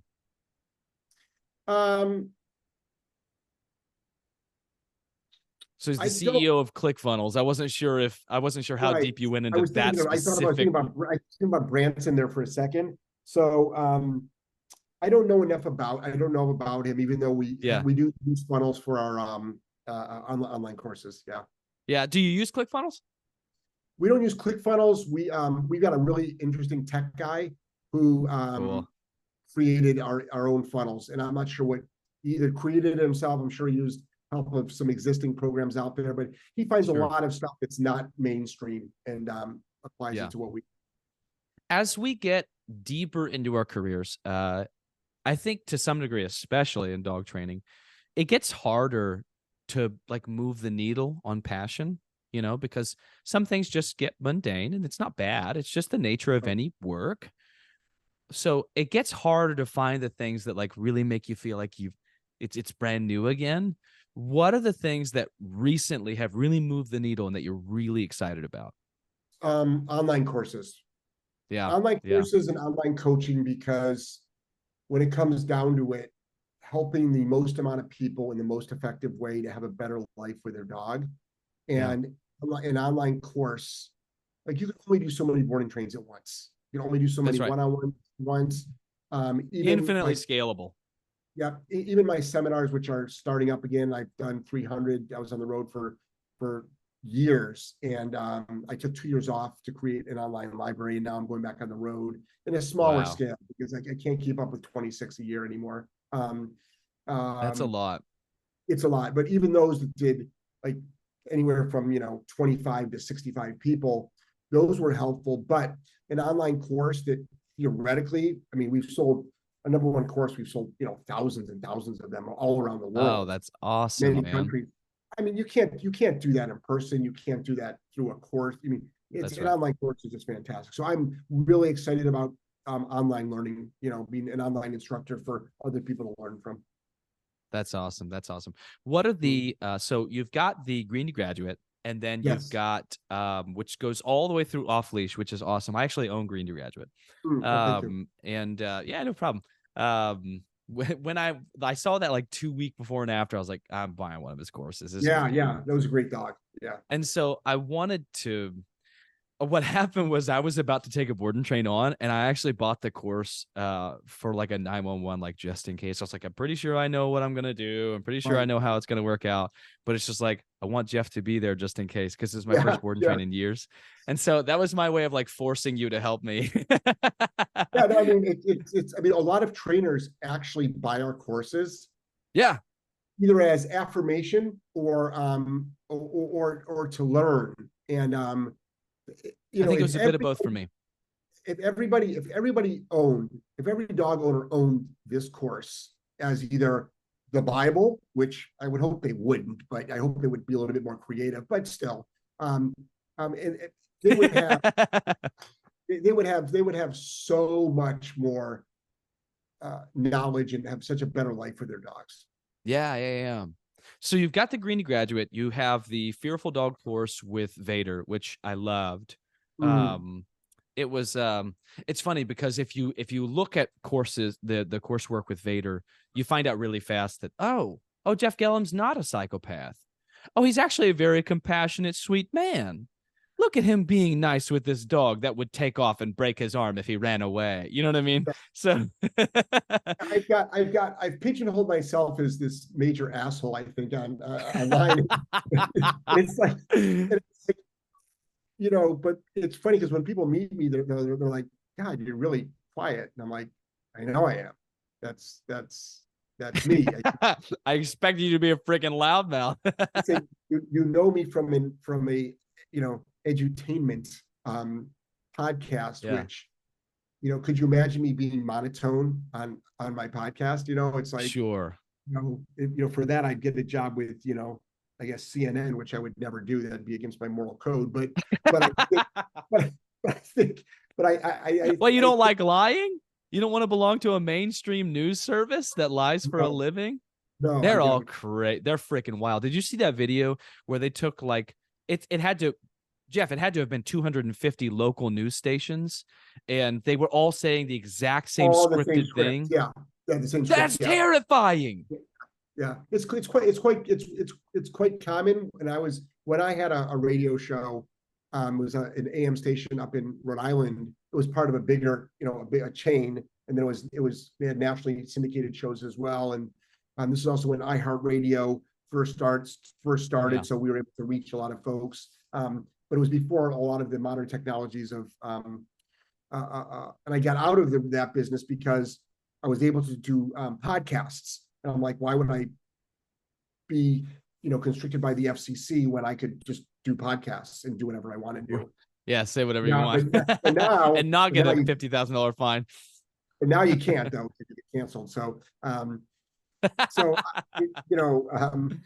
we've got, I don't know, maybe 20 courses, and it keeps building and building and building. We're starting a membership program. Oh my gosh, a good for you. Program where we'll be able to do coaching and having other coaches. Because this is the issue: is you can only put so much on free platforms. Yeah. You're not allowed, and for a million reasons. It's not even just, well, how much do I sell and how much do I? Because I did an Instagram post just like last week, and it was a video of a dog I'm working with right now named Ollie. And 2.5 weeks ago, he was lunging at the dog park, and then there was a video of him sitting right at the entrance, being calm as dogs walked by. And standard counter conditioning ideas, nothing special, just putting in the work, just executing. Right. I love. There's a quote that I heard from you, and you said. You ready for the secret behind, confidence? It's success. Just stockpiling. Alex Hormozy says stockpiling, pile of evidence. It's not about yelling affirmations in the mirror. It's about stockpiling evidence that you're good at what you do. And so anyway, I've lost it. It's gone. So, but that said, it's amazing that you've got that many. I thought there was like 4 or 5. This is where I was going. So I was making an Instagram post, and I was honestly, joking aside, I was going to put every step in the caption. I was just going to give it all away. And so it was like, here's the dog. He was doing this 2 weeks ago. Want the step-by-step, see the caption, that thing. And I got all the way through step 3, and it was really good information, man. And then I hit the character limit. And it was a reality check. It's like, you can't give this away if you try. Like, that's just not the way social media is formatted. It's not designed for it. And I think that's why when we, on our podcast, someone will say, I've got an aggressive dog. Do you have any tips? And I'm like, yes. Buy my course. Spend a lot of money. We will not make an aggressive dog online course because there's too many variables and there's too many safety risks.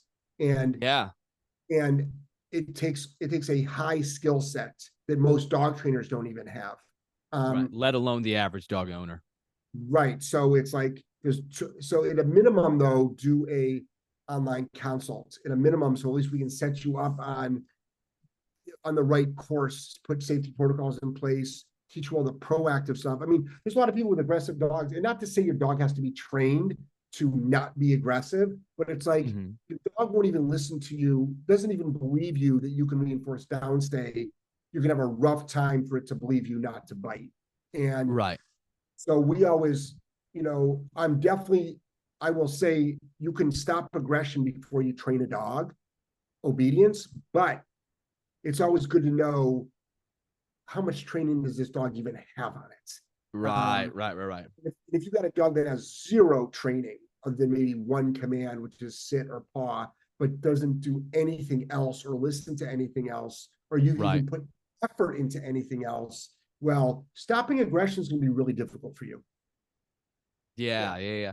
And this is, I've actually, I've had some times recently where I had someone, they contacted me, they said, hey, I've been in your website already. I know what package I want.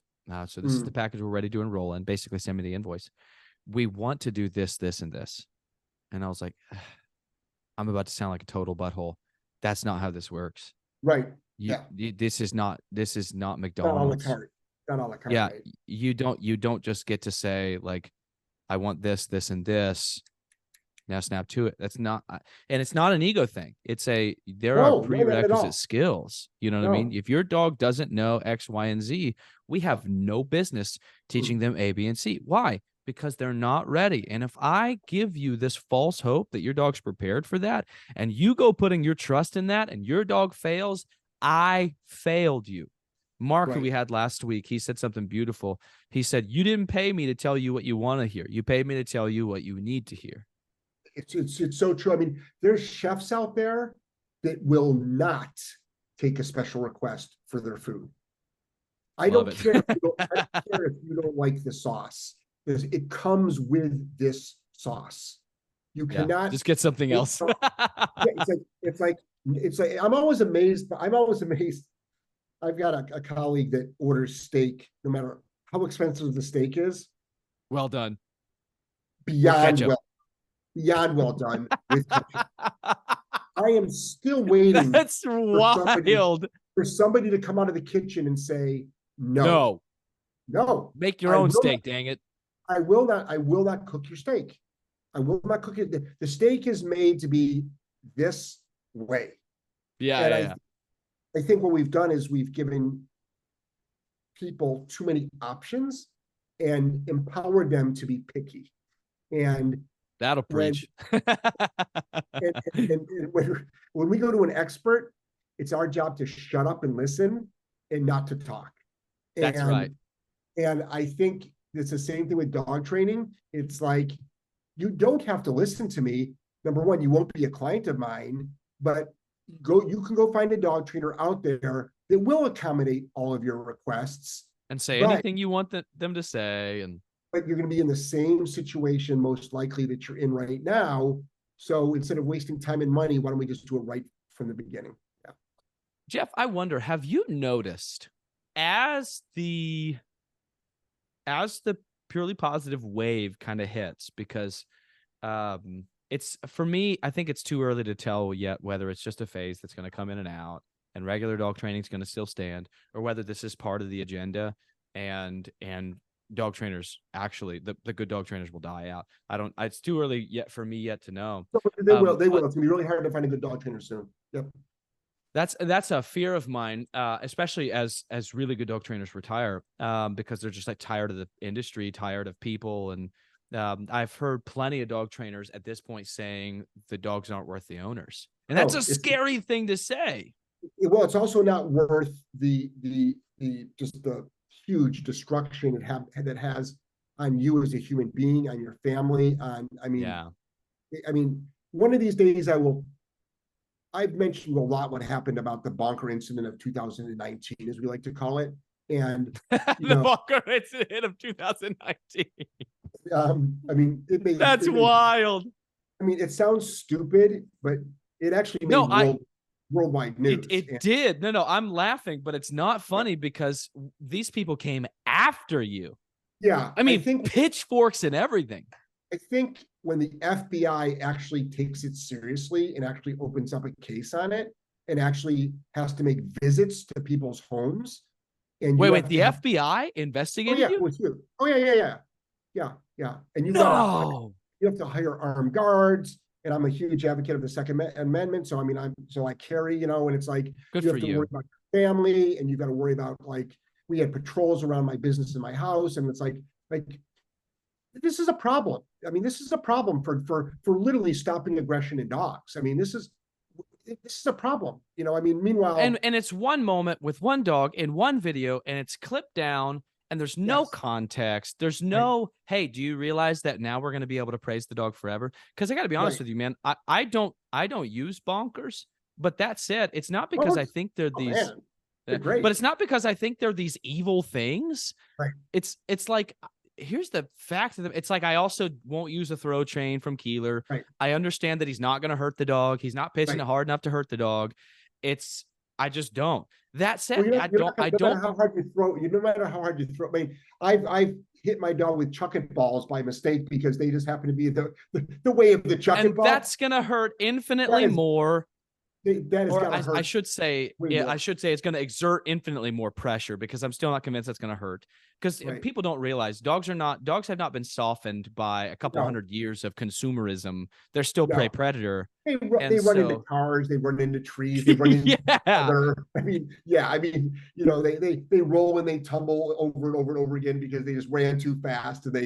And some people, they've never been mauled, and so they don't know just how tough dogs are. But I've been on the ground as a cane corso was like trying to kill me, and Yes. I remember somebody. Well, that's a conversation for another time. But that dog was tough. Right? Somebody yeah. trying to get the dog off of me was hitting it in the head like as hard as they could. That dog was tough. And like people don't realize just how well built dogs are. Yeah. But yeah, I'm sure that witnessing a true dog fight, like dogs that actually, like, there will be a dead dog. Want to kill one. Yeah. I mean, dogs are they demand respect. Pretty incredible. Yeah. So I'm really excited about all your coursework because it's really hard to get premium dog training down to those levels. And that's actually one of the reasons why I'm working on coursework as well. And good for you. Excellent. I think it's the future. Gary Vee talks about putting yourself out of business before somebody else can. Yeah. And I think it's the future of dog training is like taking really premium dog training into those PetSmart price points by doing it in an infinitely scalable way, writing books and creating resources and tools and checklists. And you 100%. Said you have how many courses? There's probably 20 this month alone. We're adding 4. Oh my gosh. And then we're going to start all these with our membership program that we're starting, which will be on our Tell me about that. So it's going to be probably a $35 a month membership program. Cool. And so like, why would we do this? So it's all part of our online academy. It's all part of that. But what you're going to get now is we're making a bunch of one-offs. In other words, the first one we're doing is with these schnauzers who fence fight. So they're already known fence fighters. Like, again, we didn't create it. Sure. But we had, when they were at the house here, they were fence fighting along the chicken coop. And I'm like, well, why don't we make a live video unedited? Yeah. Which we can't put on, just like you can't put rattlesnake aversion training online, like on YouTube. Like the internet would go crazy if people actually knew how they. So I mean, it is not pretty, but either is your dog. Yeah, in Schutzhund competitions, if they need to hard out a dog, they like take it behind a curtain and then they choke it out. Well, that's pretty soon. Dog sports in Europe will be banned. I've been predicting this for 100%. Yeah, there's no way it won't be. Yeah. Everybody celebrated. Well, I'll get back to the point, but everybody celebrated greyhound racing being stopped. Unfortunately, we read the fine print, and it's set up for almost every single dog competitive sport to be stopped, and it will. It will. It's going to happen in Canada, Europe, Canada, U.S., Australia, New Zealand. But it's coming for you. If your favorite sport, you better be careful on what you vote for, because they're coming after your favorite sport, your favorite tool, your favorite breed. So be careful on what petition you sign, is what I always tell people. Right. But so the membership program is going to be something like, well, let's make a course on how to stop your dog from fence fighting and chasing livestock. Yeah. $39, let's say. But love it. It's free if you're a member. Yeah. So going kind of the Disney Plus route, the Hulu route. Well, we're not going to compare ourselves to Disney. But I forgot you're in Florida. I'm not a fan of Disney products. Yeah. So, but people haven't figured out I'm rather conservative. So right, I'm with you, man. People always think that I'm not, but it's like, no, you'd be surprised. So no, I assumed you were based on how like outspoken you were. If I don't drop enough hints, then but that gets misread. I mean, people think I'm transphobic, and I'm like, no, I'm against 7-year-olds having their genitals removed. There's a quite a big difference. There's a clear difference. Yeah, quite a big difference there. Yeah. So anyway, imagine getting 2 of these one-off courses a month included. Imagine getting 2 Q&As with Joelle and myself. Imagine getting a lot of extra information, and then also getting a discount off of all of our other courses, all for the price of this one course that you're going to pay probably $5 more from. So you can buy the course if you want to, or you can get it for free. So we're just trying to build this community of just more educated people, more dog savvy people that don't need, knowing that good dog trainers will not be around very, very shortly. Knowing that, we want to be able to empower owners to be able to like literally put us out of business, you know. But we have to offer them the resources. We have to offer them the resources because badly behaved dogs will always exist. So they're going to need the resources. Yeah, absolutely. Absolutely. They will. And you know, just a little bit of a kind of a personal note. One of the directions that we're planning on going is when we start releasing courses at some point, what we'll do is we'll pivot to the media model entirely. Have you ever heard of Warrior Poet Society Network? What's it called? It's called the Warrior Poet Society Network. WPSN. So it's this gentleman, John Lovell. He was I think he was either a Ranger or a Beret, maybe he was both. I was asking if it was a military-based thing. I was asking if it was a military-based thing. Yep.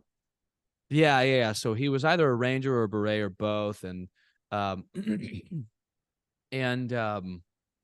he started this network, and like one of the first things, he basically came off of YouTube because he saw like the demonetization wave coming, and he's like, well, they're going to get me eventually, so I need to build my community outside of them so that I'm not dependent upon them. And so, which was brilliant. If you see that wave coming at you, just get out of the way first, or go ahead and build your lifeboat. And so that's what he did. He made a rifle 1, rifle 2, pistol 1, and pistol 2. Nice. And he took all his entire YouTube library along with it and put it on that streaming service. And so he started with courses, and he's like, you don't have to buy the course, get the membership. It's $10 a month. Yeah. Yep. And then he started making shows like for entertainment. And then he started getting like other like YouTube influencers or who knows what, and like saying like, hey, come produce your show on my network. And they made a network, and it started with training, but it's not continuing there. And one of the directions we're going to go is one of the ways we're going to go. And I would love to see you do this because I think it's in your veins. I think you're wired this way. And I think it would, if you play your cards right, it's a $1 billion move. But the way we're going to start is by making some courses and putting it on there. And then we're going to use course revenue to create actual shows.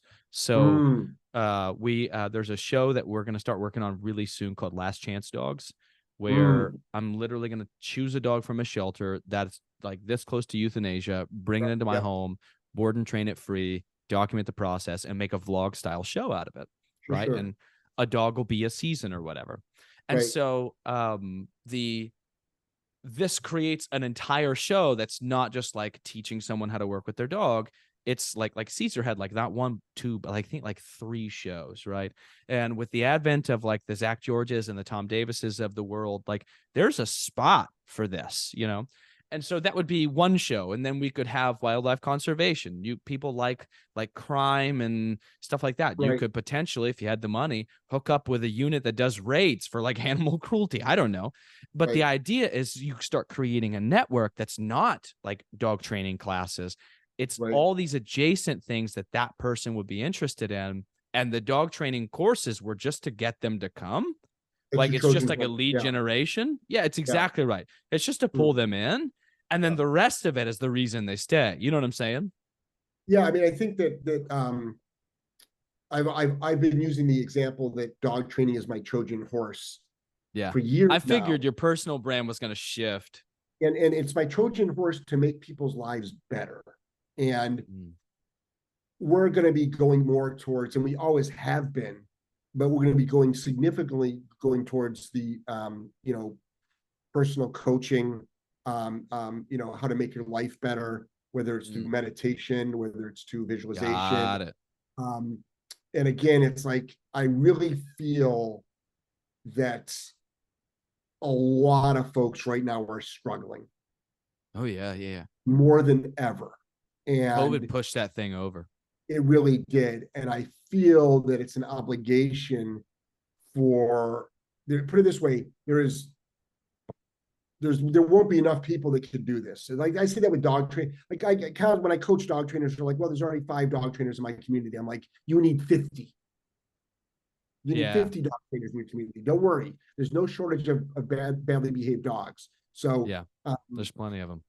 There's plenty of them. So yeah, we're going to be getting into, a lot of other things besides, well, first of all, other things that I'm interested in, which is, but the goal at the top of the pyramid is giving people the best quality of life possible. And then what does that entail? What does that entail? So what's the vehicle? How do we do that? Exactly. So if dog training is my Trojan horse to get into them to have a better life, well, what else do I got for them now? And I think there's enough people that, they send me, we just like, I'm sure you get emails every day about like, not only did I make my dog better, I made myself better, my relationship better. Yeah.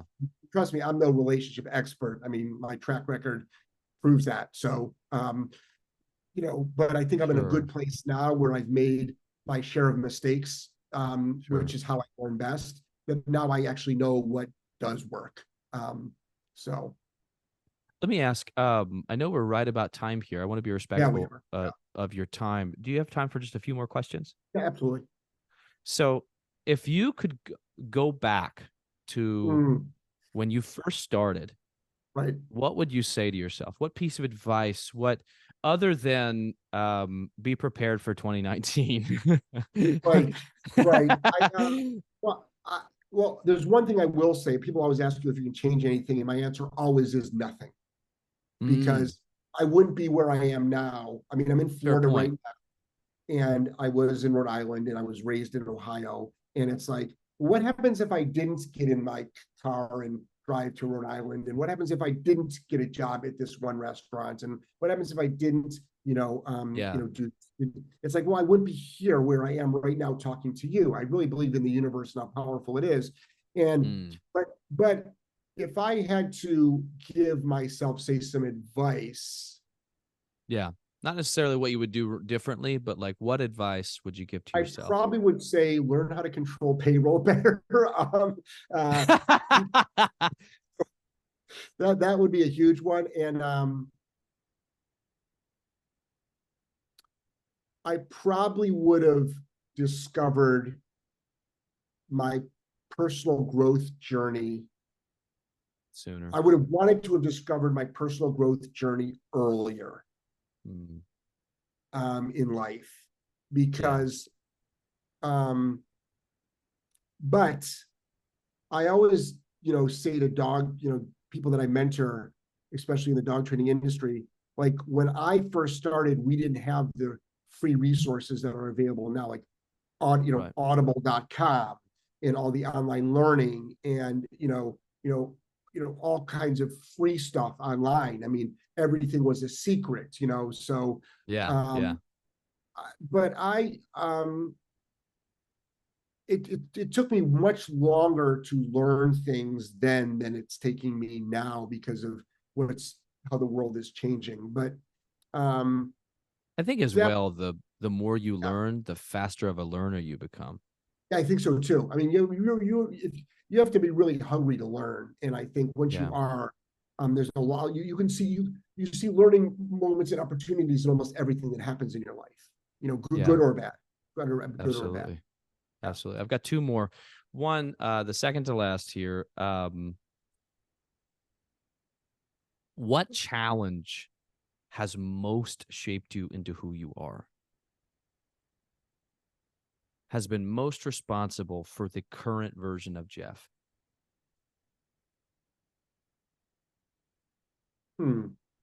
I'm bad about putting this question right at the very end and people going, oh, crap, that's an hour. What challenge? I think probably getting control of my mental health.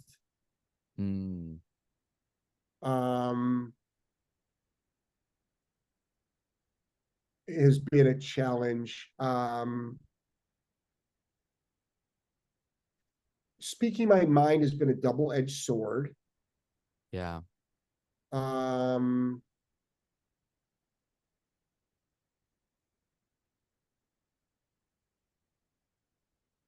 Those have been executing, I'm the guy that jumps out of a plane and like figures out, do I have a parachute on? Do I find a parachute? Is there a parachute? Like, I think probably having a better plan of execution before I actually act on a decision. Yeah. I'm actually the opposite of analysis paralysis. So I love it. I think maybe I see you also listen to Patrick Bet-David. Oh yeah, big time. I like Patrick a lot. Yeah, he's actually right down here in Florida. It's actually he is. I'm probably gonna make a trip out to Valuetainment. He's not far away. Just walk in and be like, I want to show with you guys. Love it. I think that's a good 3 right there. Yeah. So last one is this. You guys take board and trains all over the US, right? You'll take them from basically anywhere.